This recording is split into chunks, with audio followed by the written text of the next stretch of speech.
I think the version of the Arthurian lore that we all are accustomed to is the ones we've seen in movies, the one we've read through La Mort d'Arthur, the most famous of the works that basically depicted Arthur, Galahad, and all the knights of the Round Table. What we did is that we went back a little bit further and went to the source of all of those legends, and the source came from a Welsh tale, from Welsh legends, and spin it the way we wanted to. All of that was a way to instill not only the names but a little bit of the legend of Arthur into our characters. This order of knights was a direct result of this war that was going on. It wasn't the lore as you know it. The half-breeds are really a subspecies of what humanity becomes after a few centuries of evolving in a different direction. And there we find this struggle going on for supremacy, for survival, and it's only after the Industrial Revolution, after the change in the way they built weapons and all that, that finally humanity takes over and they finally have the upper hand in this war and push back against the half-breeds.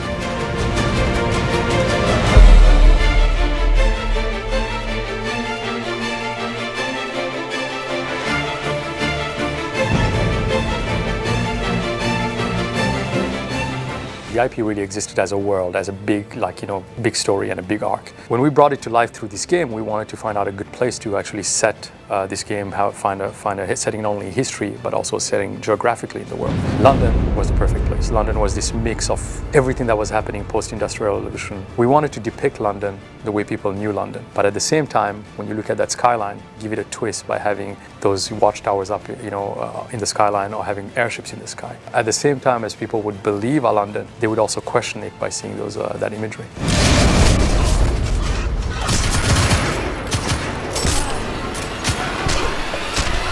When approaching the PS4, we have to try and maximize everything we can out of it, but also we're trying to maximize it without taking the player experience away from the player. Ultimately, you could do a lot of different things with a lot of the hardware that's there, design-wise, input-wise. But for us, it was always important that the player didn't feel detached every time they did something like that. What feels natural? If it takes you away from the experience, we usually shy away from it.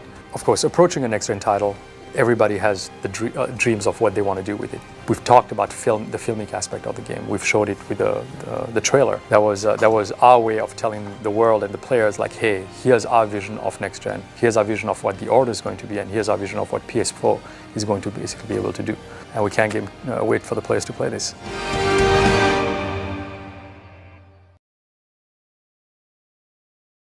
PlayStation